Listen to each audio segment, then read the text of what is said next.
Hello students, the H1 Bravo visa is in news again with the coming of Trump as the US president and more importantly Elon Musk supporting the H1 Bravo visa. It has brought the issue related to H1 Bravo visa again into news.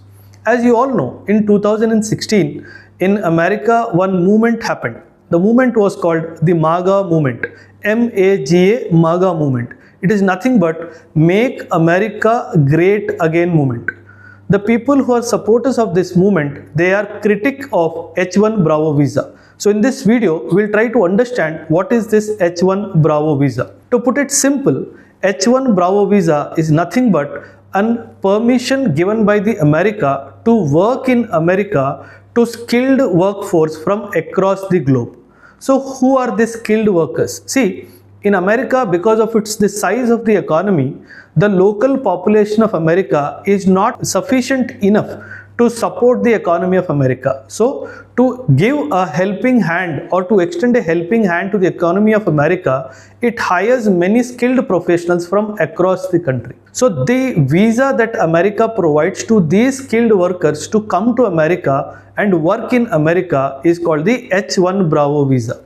So for the first time in 1952, through an act called Immigration and Nationality Act of 1952, America for the first time started giving this H1 Bravo visa. This act was majorly amended in the 1990s with the growth of IT and IT enabled services. You will be surprised to know how this H1 Bravo visa works. See, the eligibility, any individual, whether a boy or a girl, if they have a bachelor's degree, they can apply for this H1 Bravo visa. What happens is, a US based company has to sponsor your employment there. Say for example, you cannot seek H1 Bravo visa, go to America and search for job. Before only, whenever you are in your home country, say for example you are an Indian citizen, while in India you have to get a work approval from any American based company. So what happens is, this American based company is called the sponsorer company. Once this sponsorer company approves your work permit, it will file an application in the Department of Labor in America called the Labor Condition Application. So once this is approved, that is when your visa will come for stamping in your home country.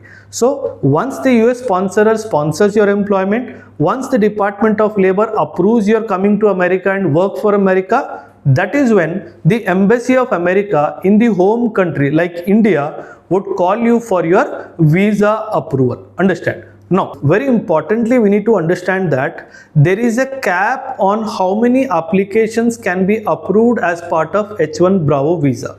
In case of India, this cap is set at 65,000 applications. It means in one particular year, only 65,000 individuals can go to America under the H1 Bravo visa. But there are small exceptions to this. An additional 20,000 applications can be approved provided the individual seeking this is a research fellow, is working for some NGO or some student exchange program. So additional 20,000 applications are also given for this H1 Bravo visa. It is said that out of the total approvals that America gives from all the countries for the H1 Bravo visa, it is said that 70% of the applicants are from India who successfully get this H1 Bravo visa. This is primarily because of the Indian expertise in the IT and IT enabled services. Once your visa is approved under the H1 Bravo visa, the validity is for 3 years, which can be extendable up to a maximum of 6 years, not beyond that.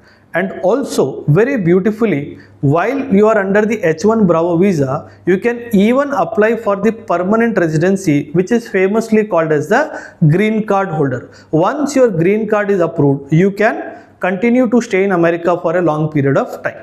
Now, one more important, the H1 Bravo visa holder can take his spouse or children along with him to America. They are taken under a visa category called H4 visa. Now, there are certain restrictions on the employability of the spouses and the children who go to America along with the H1 Bravo visa holder that you need to understand. Why this is important is primarily because now with the coming of Trump back to America, there is a feeling that more additional restrictions would be kept on this H1 Bravo visa. So we need to wait and watch. For more interesting videos on the current issues, do not forget to subscribe to our channel. Thank you. Jai Hind.